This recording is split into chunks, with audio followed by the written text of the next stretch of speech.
Good morning. Well, hi, folks. Here's Jon Turow. I'm with Justin Uberti. We're really excited to talk about reasoning machines and how you can build exciting and useful and differentiated apps with LLMs by thinking through the stack, how you can do that from an ML ops perspective.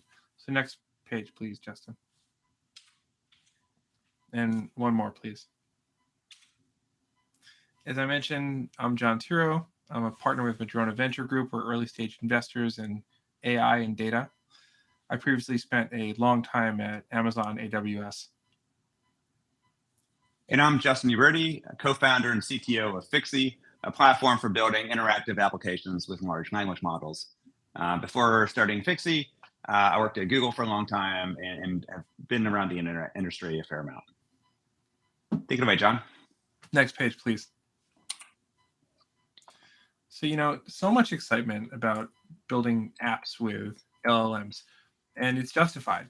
Your apps can be super powerful. They can do things that, if you think about it right, maybe maybe no one's ever seen before. But when you talk to founders and anyone who wants to build apps on top of the group, on top of the stack that this community operates, there's going to be a real question: how can I build a differentiated app that's going to be different from what everyone else can build on top of the same models? We're going to talk about that today. Next page, please, Justin. To do that, let's just talk about exactly what LLMs are. We'll take a step back to ancient history some 6 months ago to a paper from Stanford about emerging capabilities.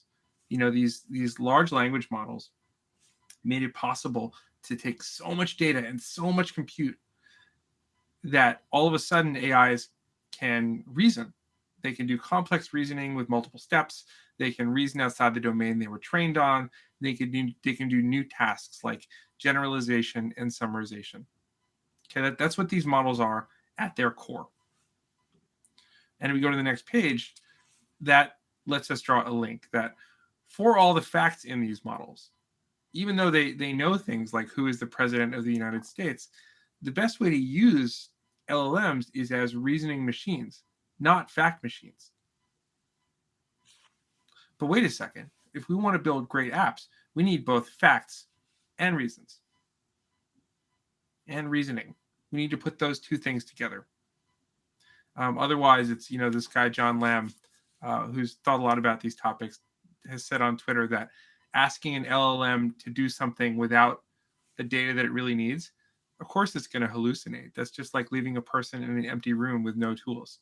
He's going to hallucinate too. So what we're going to talk about here is how you can use the stack to actually inject the right facts into your model to make more useful and differentiated apps. Okay, next page, please, Justin. We're going to talk really briefly about 3 different ways to get facts into your model, and then we're going to dive into one specifically. The first and the most famous is to train your model itself.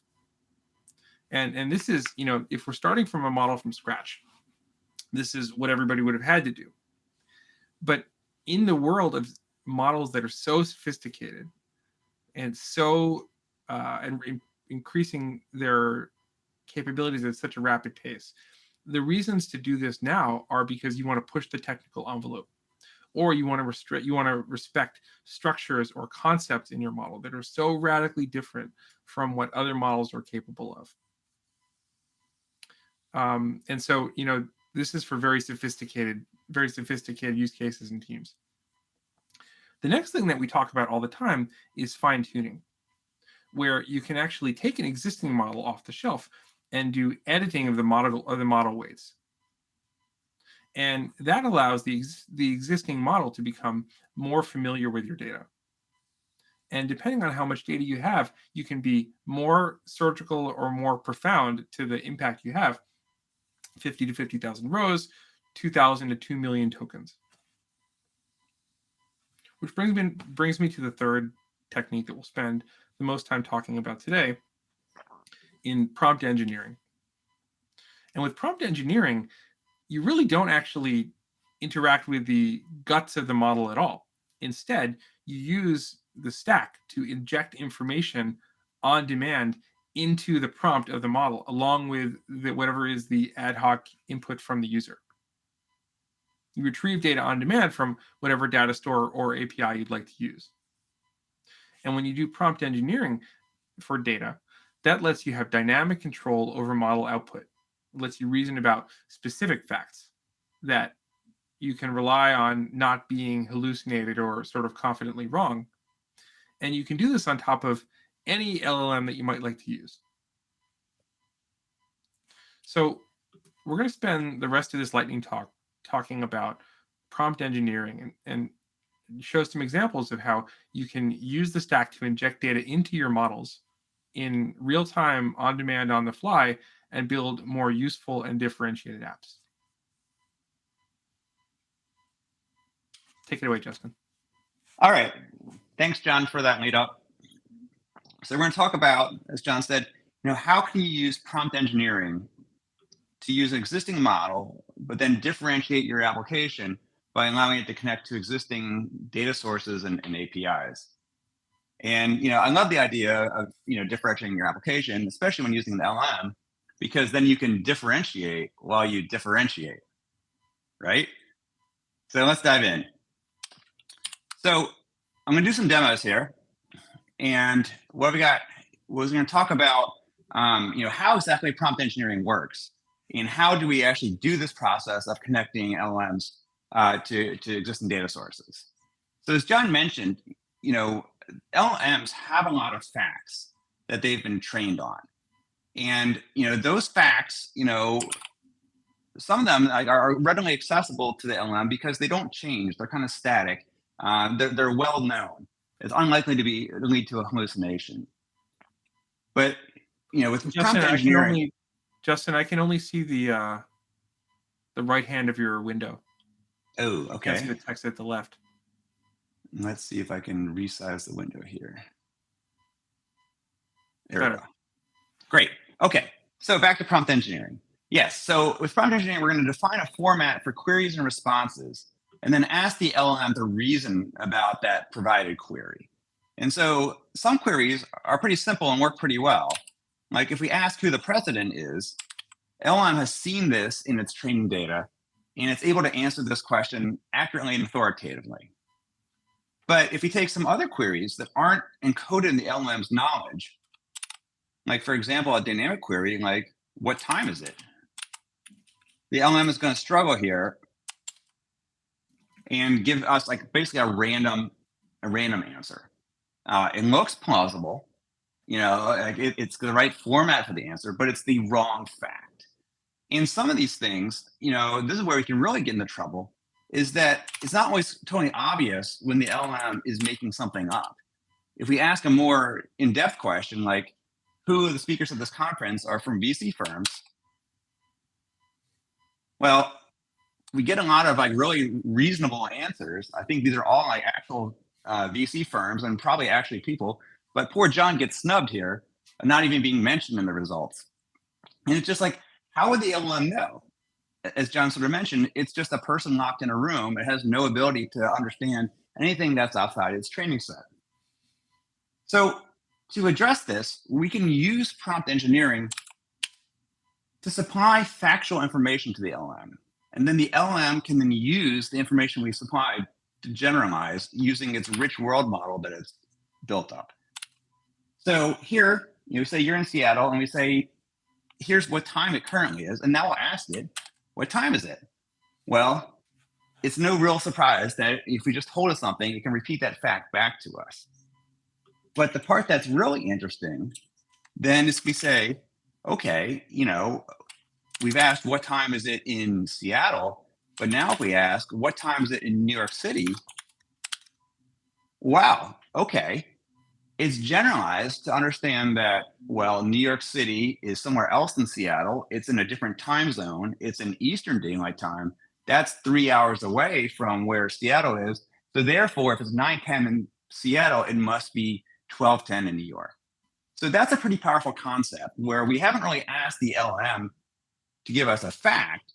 We've given it the facts, but we're asking the LLM for its knowledge and reasoning based on the world model. So manually supplying the information like this, it doesn't scale. but we can give the LLM tools to retrieve necessary data from data stores. And so I'm going to do another demo where we point the LLM at a web page and ask it to read the web page and think about it before responding. And so the question that I had before, where I asked the LLM, who's speaking at the conference from a VC firm? Well, now the LLM can go and read the document, which is basically the web page from the conference site, look through that, convert it to a form the LLM can understand, figure out who are speakers, at the conference, and then use its world model of like what is a VC firm and which of these names are VC firms to know that, oh, John from Madrona is speaking, and we've also got Diego from Factory speaking at the conference as well. So this is a pretty powerful example of how we can actually use external data to make the reasoning power of the LLM to come up with pretty interesting answers to complicated questions. So we'll do one more demo here that we can take this even a step further of coming up with a general set of tools that an LLM can use, where anytime it knows that it's being asked for information that it doesn't have in its existing world model, it can go and consult those tools to get the information that's necessary to answer the query authoritatively, factually, without hallucination. And so in this particular example we have here, we're asking this tool, this is Fixie here, to go and find out who are the contributors to the Transformers repo on GitHub, find out their contribution counts, and then plot them as a bar graph using an external chart API. And so we've got a bunch of different pieces involved here where we've asked it to find out information about GitHub. It knows it needs to go consult GitHub to get this information, and then bring the information back in a format that can be given to an external API that's capable of doing charting. And so we're cranking away here, and let's see where we end up.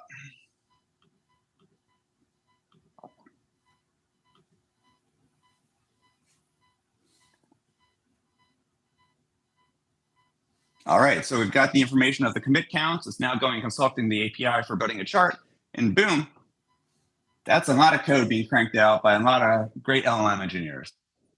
So I hope this all gives a good picture of how we can connect APIs and data sources to allow differentiation of like your LLM-based app. And just sort of to sum up, I can remember how to actually make this tool work.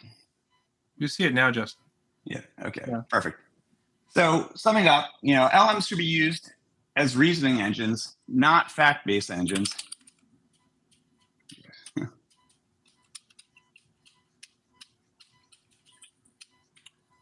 But we can basically build differentiated applications by using that reasoning engine and connecting it with external data. We can, train models, we can fine-tune models, and we can prompt engineer. And there's good reasons for each one of those things that we might do. But prompt engineering is the most flexible and programmable way for us to go and extend and differentiate applications, because it works with existing LLMs, it works with existing data sources and APIs, and it's something that is available just through straight up writing software rather than having to go and do a long training step. So we're pretty excited about the opportunities that are available here, and we're looking forward to answering your questions. Thank you.